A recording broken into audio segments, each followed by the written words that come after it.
Hello बच्चों, कैसे हैं आप सब। स्वागत है आप सभी को हमारे YouTube चैनल पे। तो आज मैं फिर आ गया हूं आप लोगों के बीच बिहार पुलिस का इनकाउंटर बैच लेकर के। बिहार पुलिस का इनकाउंटर बैच लेकर के आ गया हूं मैं। देखिए दोस्तों, बिहार पुलिस इनकाउंटर बैच हमारे YouTube चैनल पे माँ जानकी क्लासेज एवं ज्ञान तुलसी GS एकेडमी पे आपको फ्री कोर्सेज मिलेगा और फ्री में आप पढ़ सकते हैं। गर्मी ज़्यादा है दोस्तों, इसलिए फिर भी वीडियो बनाना पड़ता है, क्या करें, फैन का वॉइस आ जाता है। तो मैं कल भी पिछले वीडियो में मैंने आप लोगों को बताया था कि बिहार पुलिस का जो बैच है सिर्फ एक नहीं, हर सब्जेक्ट का अलग टीचर है। जीके जो अमन सर पढ़ाते हैं और GS हिंदी हम पढ़ाएंगे और हिंदी का बैच स्टार्ट हो चुका है। कुछ दिनों बाद आप लोग का जीके का बैच भी दे दिया जाएगा। ठीक है मेरे दोस्तों, चलिए तो हम लोग आगे बढ़ते हैं। बिहार पुलिस का इनकाउंटर बैच है, आपको कल भी मैंने बताया था, पिछले वीडियो में भी मैंने बताया कि अब आप लोग टेंशन मत लीजिएगा, क्योंकि बिहार पुलिस का फ्री में हम आप लोग को पढ़ाएंगे और आपको कुछ नहीं करना है, बस मेरे चैनल को सब्सक्राइब कर देना है। पिछले वीडियो में हमने वर्णमाला खत्म किया था, अब हम लोग शब्द पढ़ेंगे। क्या पढ़ेंगे? शब्द पढ़ेंगे।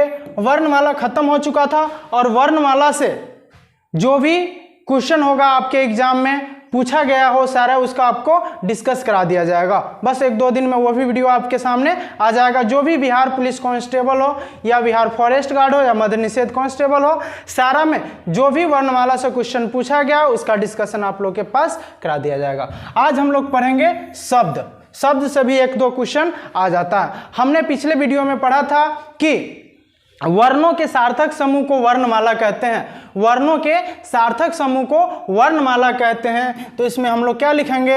अक्षर के सार्थक समूह को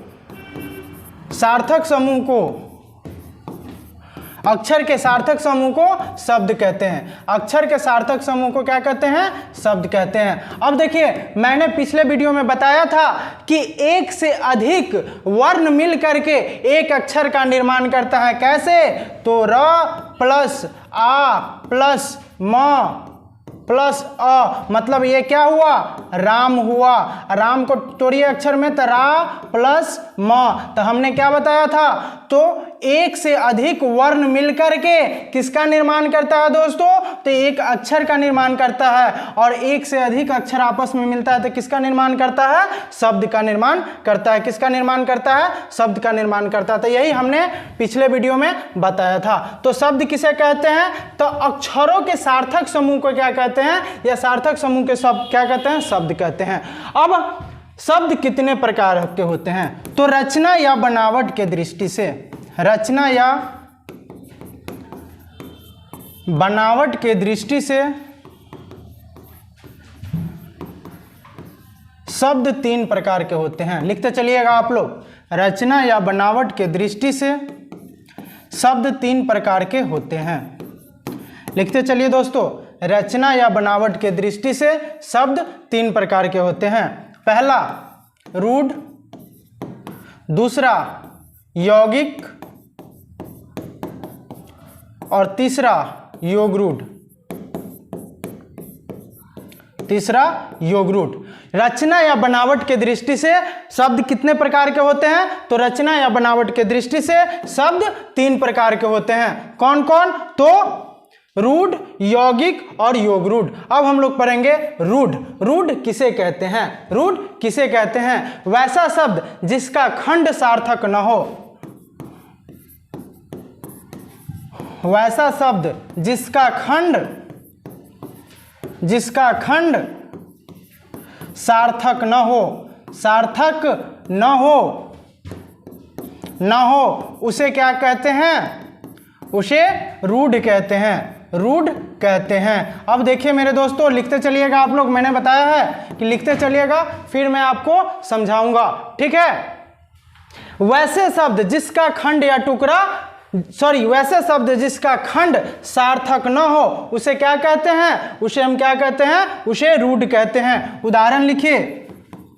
उदाहरण: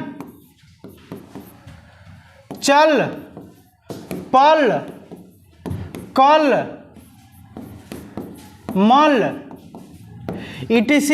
अर्थात हम कह सकते हैं कि दो अक्षर से बना शब्द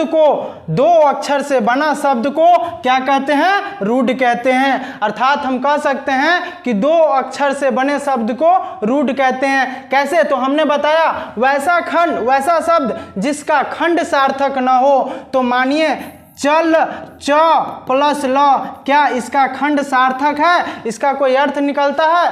कोई अर्थ नहीं निकलता है, इसलिए इसका खंड सार्थक नहीं है। तो ये क्या कहलाता है?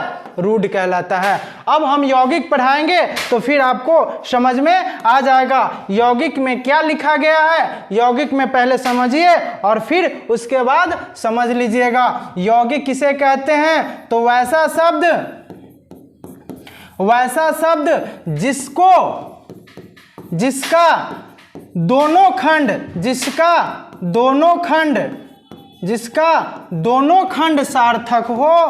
जिसका दोनों खंड सार्थक हो, उसे क्या कहते हैं? उसे यौगिक कहते हैं। क्या कहते हैं बाबू? यौगिक कहते हैं। अब देखिए यौगिक उदाहरण लिखेंगे और फिर दोनों को समझाएंगे बाबू। उदाहरण में क्या है? उदाहरण देखिए,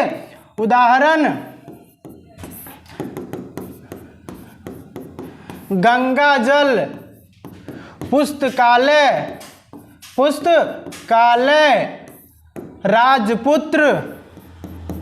राजपुत्र। अब समझिए बाबू, हमने क्या बताया? वैसा शब्द जिसका दोनों खंड सार्थक हो, उसे क्या कहते हैं? तो उसे यौगिक कहते हैं। और रूढ़ किसे कहते हैं? वैसा शब्द जिसका खंड सार्थक न हो। अब इसका खंड सार्थक कैसे होता है बाबू? तो अब देखिए हमने बताया गंगा प्लस जल। अब देखिए गंगा क्या हो गया? ये एक नदी है। और जल किसको कहते हैं? जल, पानी को जल कहते हैं। तो देखिए ये एक जल हुआ, इसका भी ये सार्थक शब्द हुआ। और नदी ये एक सार्थक, गंगा एक सार्थक शब्द हुआ। तो वही जब किसी शब्द को दो खंडों में तोड़िएगा और दोनों खंड सार्थक हो, उसे हम क्या कहेंगे? तो यौगिक कहेंगे बाबू। और रूढ़ किसे कहते हैं? कि जिसको खंड सार्थक ना हो उसे रूढ़ कहते हैं। उम्मीद करते हैं आप लोग को ये दोनों बहुत अच्छा से समझ में आया। अब देखिए बाबू यहाँ पे लिखा है पुस्तकालय, तो समझ जाइए मेरे बाबू, पुस्तक प्लस आलय। अब क्या हुआ? पुस्तक मतलब किताब और आलय मतलब आश्रय, जहां पुस्तक रखा जाता है उसे क्या कहते हैं? पुस्तकालय कहते हैं। क्या कहते हैं बाबू? पुस्तकालय कहते हैं। ठीक है। राजपुत्र, राजा प्लस पुत्र, राजपुत्र, राज प्लस पुत्र मतलब राजा का पुत्र। ये राज मतलब राजा और पुत्र मतलब बेटा, राजा का बेटा राजपुत्र। इसे क्या कहते हैं? यौगिक कहते हैं। तो रूढ़ और यौगिक समझ में आया। हमने रूढ़ में क्या बताया था? कि वैसा शब्द जिसका खंड सार्थक न हो उसे क्या कहते हैं? हम उसे रूढ़ कहते हैं। और वैसा शब्द जिसका खंड सार्थक हो उसे हम क्या कहते हैं? जिसका दोनों खंड सार्थक हो उसे हम क्या कहते हैं? यौगिक कहते हैं। अब हम लोग पढ़ेंगे योग रूढ़। क्या पढ़ेंगे? योग रूढ़।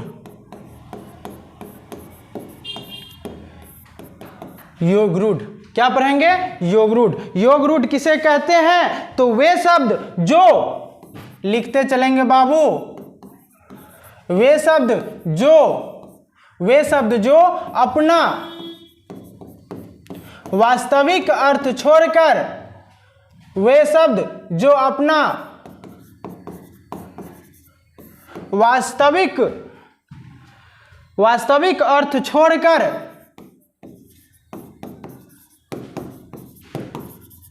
वे शब्द जो अपना वास्तविक अर्थ छोड़कर विशेष अर्थ का बोध कराता हो, विशेष अर्थ का बोध कराता हो, उसे क्या कहते हैं? उसे योग रूढ़ कहते हैं। रूट कहते हैं। लिखते चलेंगे बाबू, योग रूट किसे कहते हैं? वैसा शब्द जो अपना वास्तविक अर्थ छोड़कर विशेष अर्थ का बोध कराता हो उसे हम क्या कहते हैं? योग रूट कहते हैं। तो कैसे योग रूट अपना विशेष अर्थ छोड़ देता है? तो उदाहरण देखिए बाबू, उदाहरण लंबोदर, लंबोदर, दशानन, अभी समझा रहा हूं बाबू, बने रहिए यूट्यूब पे। दशानन, लंबोदर, पीतांबर, नीलकंठ, नीलकंठ। अब देखिए बाबू, लंबा है उधर जिसका, लंबा है उधर जिसका, उधर जिसका यानी गणेश। अब यहां देखिए 10 है आनन जिसका, 10 है आनन जिसका अर्थात रावण। अब यहां देखिए पीत है अंबर जिसका, पीत है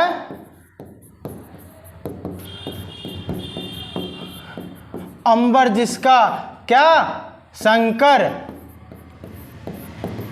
और यहां सॉरी विष्णु, अंबर मतलब होता है वस्त्र बाबू। पीत है अंबर जिसका और नीला है कंठ जिसका, नीला है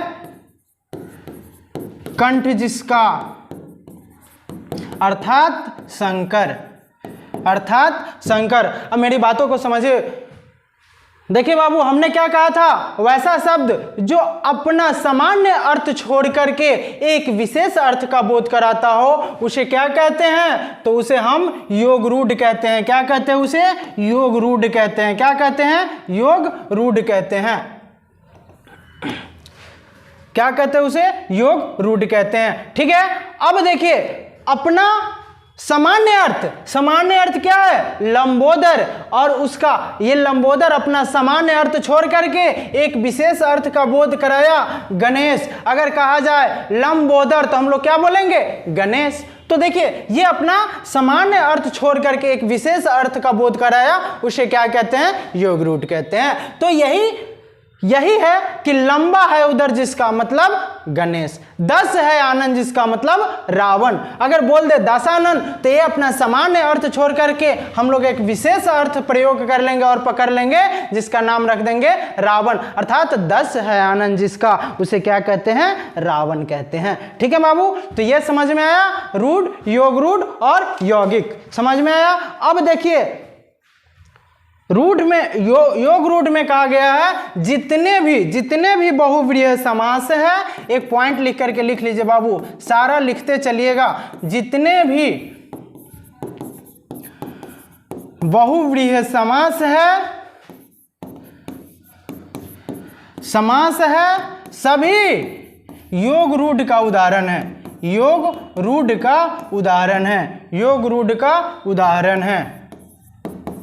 जितने भी बहुव्रीहि समास है सभी क्या है बाबू? योग रूढ़ का उदाहरण है। तरवा फंस जाता है बाबू। चलिए आ रहा समझ में। अब देखिए जितने भी बहुव्रीहि समास है ये सब क्या है? ये सारा बहुव्रीहि समास है। तो जितने भी बहुव्रीहि समास है वो योग रूढ़ के उदाहरण है, और जितने योग रूढ़ के उदाहरण है वो जितने क्या हुआ? वो सारा बहुव्रीहि समास का उदाहरण है। तो ये रहा। अब हम लोग इसी में आगे बढ़ते हैं। ठीक है, इसको क्लीन करते हैं। अब हम लोग पढ़ेंगे रचना या बनावट के दृष्टि से। आगे पॉइंट लिख करके लिखिए, रचना या बनावट के दृष्टि से शब्द 4 प्रकार के होता है, 4 प्रकार के होता है। रचना या बनावट के दृष्टि से शब्द कितने प्रकार के होते हैं? तो शब्द 4 प्रकार के होते हैं। पहला तत्सम, दूसरा तद्भव, तीसरा देशज, चौथा विदेशज।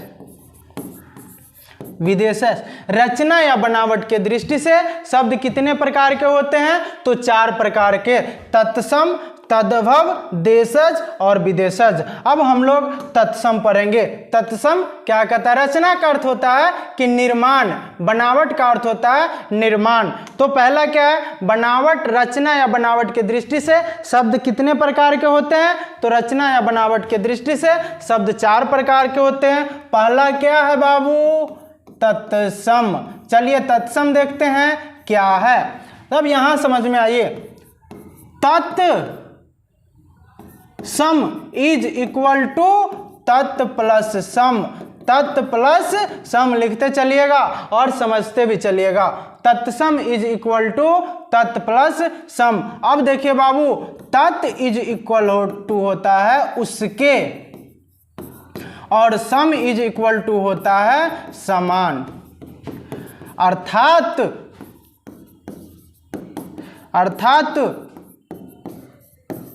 उसके समान।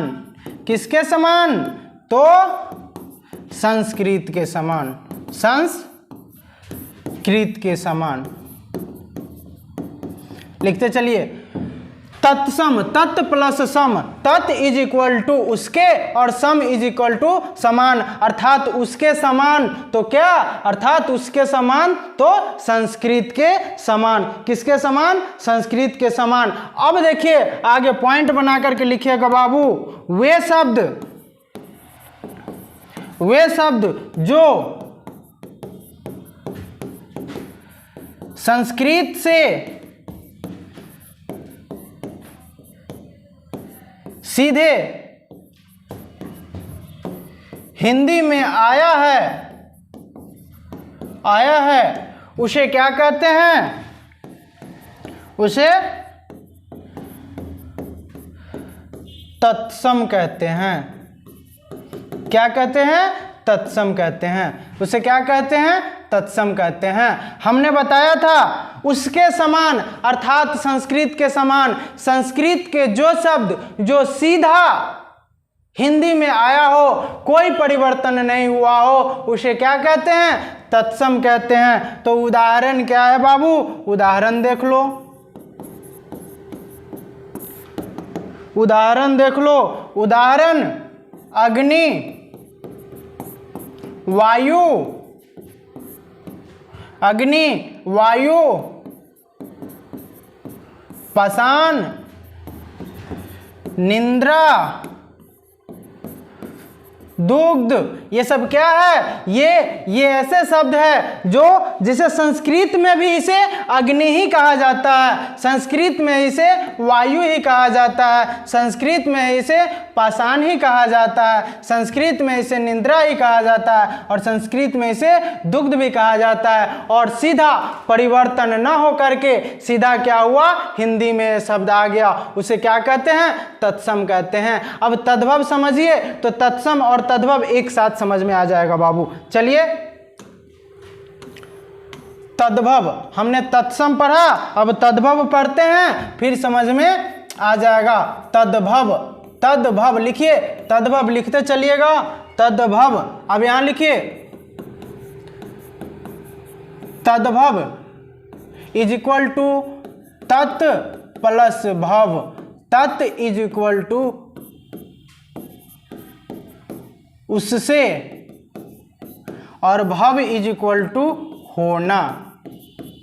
अब यहां पॉइंट बना करके लिखेगा, वैसा शब्द जो संस्कृत से थोड़े परिवर्तित होकर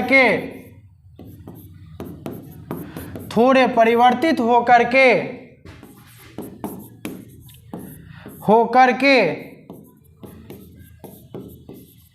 हिंदी में आए हो, वैसे शब्द को तद्भव कहते हैं। तद्भव कहते हैं। हमने क्या कहा कि वैसे शब्द जो संस्कृत से थोड़े परिवर्तित हो करके हिंदी में आया हो उसे क्या कहते हैं, तद्भव कहते हैं। तो इसका उदाहरण देखिए बाबू, ऊपर का ही उदाहरण ले लेते हैं। ऊपर क्या लिखा था, अग्नि तो आग, वायु तो हवा,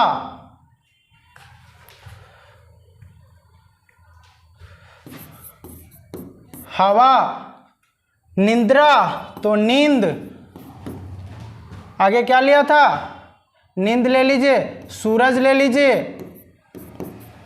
यह सब क्या है, तद्भव शब्द है। वैसे शब्द, अब देखिए संस्कृत में हमने आग को क्या कहा, अग्नि। कभी कभी हम लोग हिंदी भाषा यूज करते हैं तो अग्नि भी यूज कर लेते हैं, अग्नि शब्द का भी प्रयोग कर लेते हैं और आग शब्द का भी प्रयोग कर लेते हैं। तो इसमें कोई परिवर्तन नहीं हुआ, बस थोड़ा परिवर्तन हुआ है। तो वैसे शब्द जो संस्कृत से थोड़ा परिवर्तन होकर के आया है उसे क्या कहते हैं, हम तद्भव कहते हैं। क्या कहते हैं बाबू, उसे हम तद्भव शब्द कहते हैं। आया मेरी बातों को समझ में, तत्सम और तद्भव किसे कहते हैं। अब फिर नोट करते चलिएगा, हमने बताया था।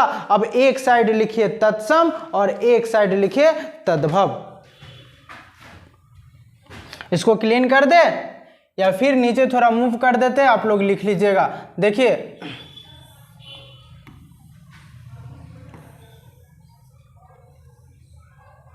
यहां तक आते हैं, यहां तक, ठीक है। तत्सम, तत्सम लिख लीजिए, ठीक। ऊपर करें, चलिए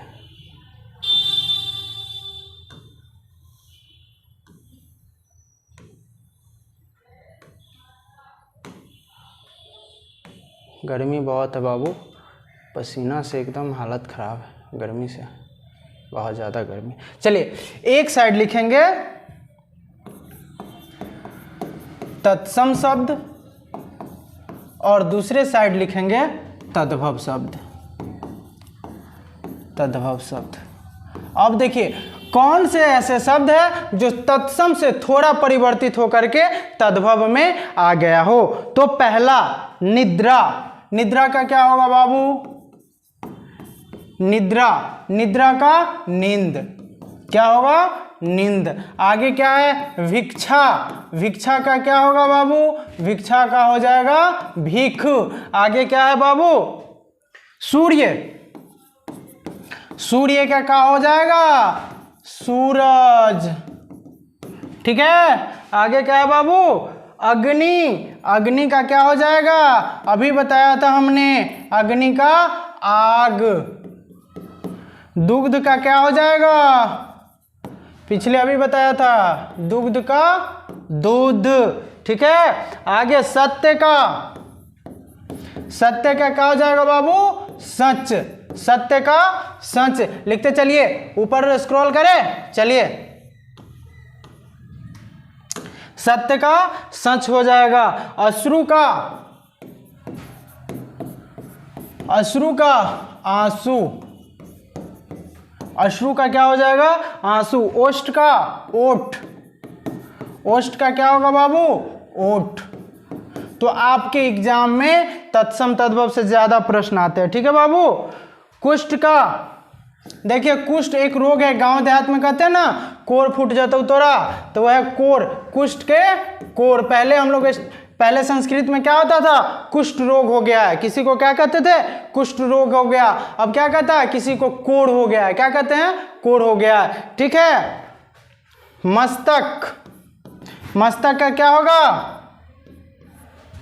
मस्तक का माथा। एक बाबू अभी बताओ, अभी महीना भी चल रहा है, श्रावण का क्या होगा, तो सावन, श्रावण का क्या होगा, सावन, ठीक है। तो ये रहा तत्सम शब्द और ये तद्भव शब्द। तत्सम और तद्भव से बहुत बार एग्जाम में क्वेश्चन आ जाता है, ठीक है। तो आगे बढ़े, अब हम लोग चलेंगे देशज, तत्सम तद्भव देशज। अब यहां देखिए, देशज इज इक्वल टू देश प्लस जज, अर्थात देश मतलब देश, और जज इज इक्वल टू जन्मा, अर्थात देश में जन्मा, अर्थात देश में जन्मा, अर्थात लिखते चलिएगा, अर्थात देश में जन्मा। अब यहाँ पॉइंट लिखेगा, घरेलू बोलियों से हिंदी में आए शब्द को, घरेलू बोलियों से हिंदी में आए शब्द को, हिंदी में आए शब्द को, हिंदी में आए शब्द को देशज शब्द कहते हैं, देशज शब्द कहते हैं। क्या कहते हैं बाबू? हिंदी घरेलू बोलियों से, जो हम लोग आपस में अपने घर में अपने गांव में जिस शब्द का प्रयोग करते हैं और उसी शब्द को क्या करते हैं, हिंदी भाषा में प्रयोग करते हैं, उस शब्द को क्या कहते हैं? देशज शब्द कहते हैं। तो ऐसे नहीं समझ में आएगा बाबू, जब हम उदाहरण देंगे तब समझ में आएगा। उदाहरण देंगे, दिव्या, दिव्या नहीं, गांव घर में क्या कहते हैं? दिव्या जला लो, लेकिन वही अगर संस्कृत में चले जाए तो क्या कहता है? दीपक जला लो। ठीक है, लोटा, लोटा, पगड़ी, वही अगर हम लोग पगड़ी गांव में यूज करते हैं और वही अगर संस्कृत में चल जाए तो क्या कहते हैं?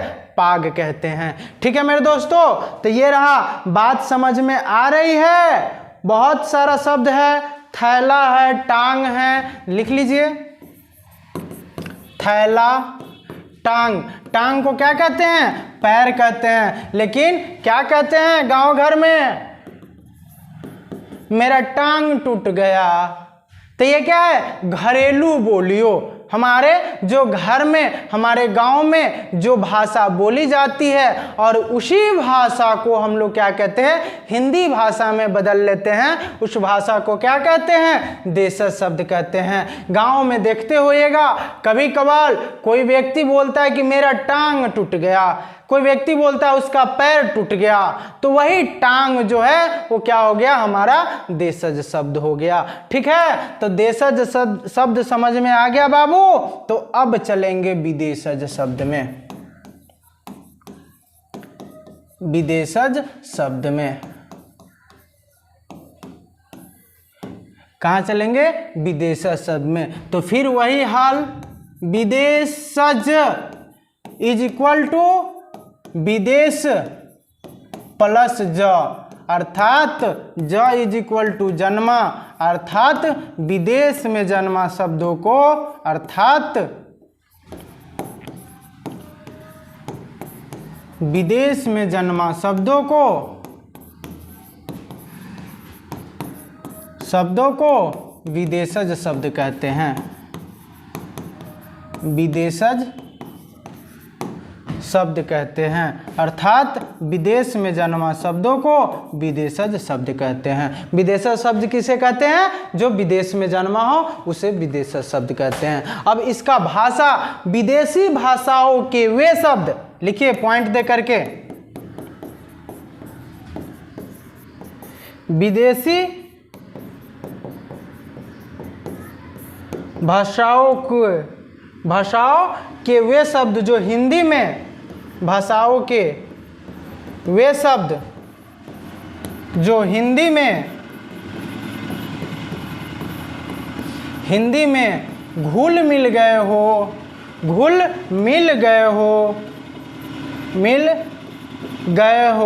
उसे क्या कहते हैं? उसे विदेशज शब्द कहते हैं। क्या कहते हैं? विदेशज शब्द कहते हैं। क्या कहते हैं? विदेशज शब्द कहते हैं। क्या देखिए, विदेशी भाषा के वे शब्द जो हिंदी में घुल मिल गए हो उसे क्या कहते हैं? विदेशज शब्द कहते हैं। अब देखिए लगभग कितने ऐसे विदेशी शब्द हैं जो हमारे हिंदी में घुल मिल गए हैं। तो लिख लीजिए बाबू यहाँ पे, फारसी लगभग 3000, सॉरी इसको लिख लीजिए 3500, फारसी लगभग 3500, अरबी लगभग 3000 ऐसे शब्द हैं जो हमारे हिंदी में मिल गए हैं। अंग्रेजी लगभग 2500 ऐसे शब्द हैं जो हमारे हिंदी में घुल मिल गए हैं। अब लिखिए एक पॉइंट और, कुछ ऐसे विदेशी शब्द जो भारत में, जो हमारे हिंदी भाषा में घुल मिल गए हैं। तो अब लिखिए, एक तुर्की से कौन सा शब्द आया है? तुर्की से लिखिए, तुर्की लेकर के नीचे ऊपर लिखेगा उर्दू चाकू बहादुर कैंची। उर्दू चाकू बहादुर कैंची। ये शब्द कहाँ से आया है? जापान से दोस्त मेरे। एक ऐसा शब्द आया है रिक्शा। रिक्शा शब्द कहाँ का, किस भाषा का शब्द है? तो जापानी भाषा का शब्द है। तो ये रहा विदेशी शब्द। बहुत ऐसे सारे विदेशी शब्द है, अदालत है, आमदनी है, ईमानदारी है, ये सब कहाँ से आया है? फारस से आया है। तो बहुत ऐसे सारा है। तो टारगेट बैच है, आप लोग कुछ नहीं पढ़िए, बस तत्सम तद्भव याद रखिए, ठीक है। अब इसी में हम लोग पढ़ेंगे आगे अर्थ के दृष्टि से। क्लीन करें, लिख लिए इसको, नीचे थोड़ा स्क्रॉल कर देते हैं, आप लोग देख लीजिए। देशज शब्द देखिए,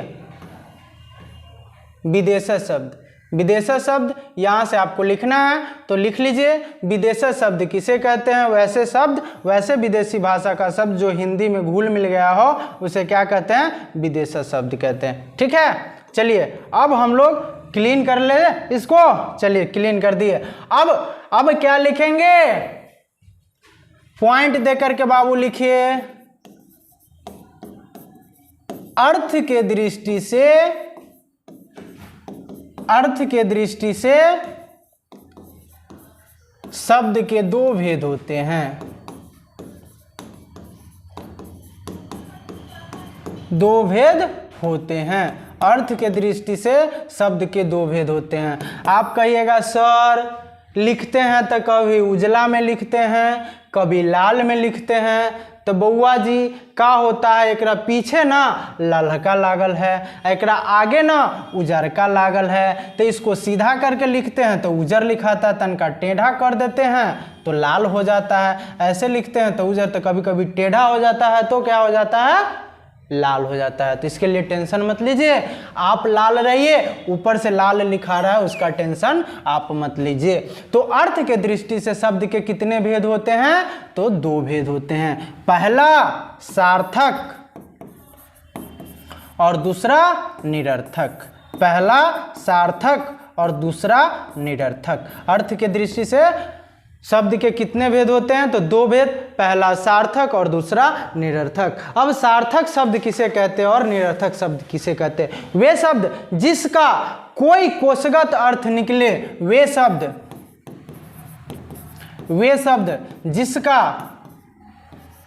जिसका कोई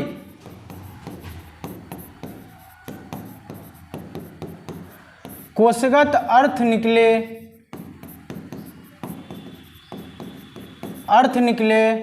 उसे सार्थक शब्द कहते हैं। उसे सार्थक शब्द कहते हैं। वे शब्द जिसका कोई कोशगत अर्थ निकले उसे सार्थक शब्द कहते हैं। उदाहरण राम, श्याम, कलम। अब देखिए निरर्थक लिखिए, उसके बाद आपको समझ में आएगा। वे शब्द जिसका कोई कोशगत अर्थ न निकले उसे निरर्थक शब्द कहते हैं। उसे निरर्थक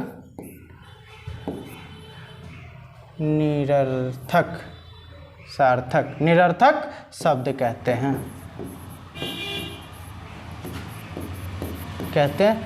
निरर्थक शब्द कहते हैं। अब इसका उदाहरण देख लो बाबू। खच,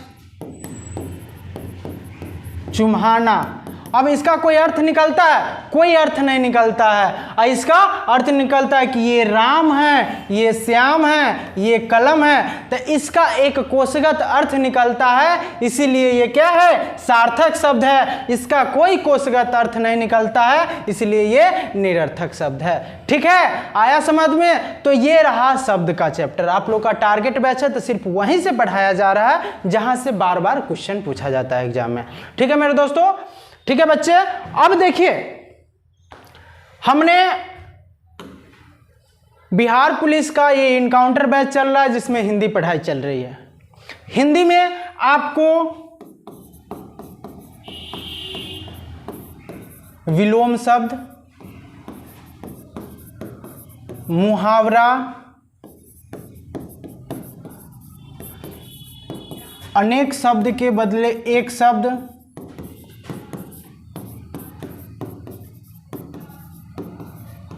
एक शब्द और पर्यायवाची शब्द, पर्यायवाची शब्द, ये क्या करेंगे बाबू? आप प्लेलिस्ट में जाएंगे यूट्यूब के और वहां पे लिखा होगा कि हिंदी स्पेशल बैच, वहां पे जाइएगा तो आपको विलोम शब्द, मुहावरा, अनेक शब्द के बदले एक शब्द और पर्यायवाची, ये सब मिल जाएगा। और वहां से आप क्या करेंगे? अपने कॉपी में नोट्स बना लेंगे और वहां से आप लोग पढ़ लेंगे। ठीक है मेरे दोस्तों? ठीक है बच्चे लोग, अब देखिए क्या है कि अब यहां से आपका शब्द खत्म हो गया और शब्द खत्म हो गया। फिर नेक्स्ट वीडियो में हम लोग वाक्य पढ़ाएंगे, फिर संज्ञा, फिर सर्वनाम, फिर लिंग, वचन, कारक, समास, संधि, विच्छेद, सब कुछ पढ़ाएंगे। बस आप हमारे चैनल से जुड़ जाइए। ठीक है मेरे दोस्तों? तो ये रहा शब्द का चैप्टर। फिर नेक्स्ट में हम लोग वाक्य पढ़ाएंगे। तो आप हमसे जुड़ जाइए। हमारी चाहत है कि अब की बार आपको वर्दी दे दिया जाएगा। बस आप मेहनत कीजिए, हमारा प्रयास, आपकी मेहनत, आपको सफलता जरूर मिलेगी मेरे दोस्तों। देखिए इतनी गर्मी है, पसीना से पूरा शरीर भीगा हुआ है, फिर भी आपको मैं वीडियो प्रोवाइड कर रहा हूं। तो बस आपसे कोई पैसा नहीं लिया जा रहा, बस एक बार चैनल को सब्सक्राइब कीजिए और अपने दोस्तों को भी शेयर कीजिए। ठीक है मेरे दोस्तों? और जुड़े रहिए बिहार पुलिस का इनकाउंटर बैच से। फिर आप लोग बिहार पुलिस के वर्दी को इनकाउंटर करके अपने शरीर पे चढ़ा लीजिएगा। ठीक है मेरे दोस्तों? मिलते हैं नेक्स्ट वीडियो में एक नई उम्मीद, एक नई किरण के साथ। तब तक के लिए जय हिंद।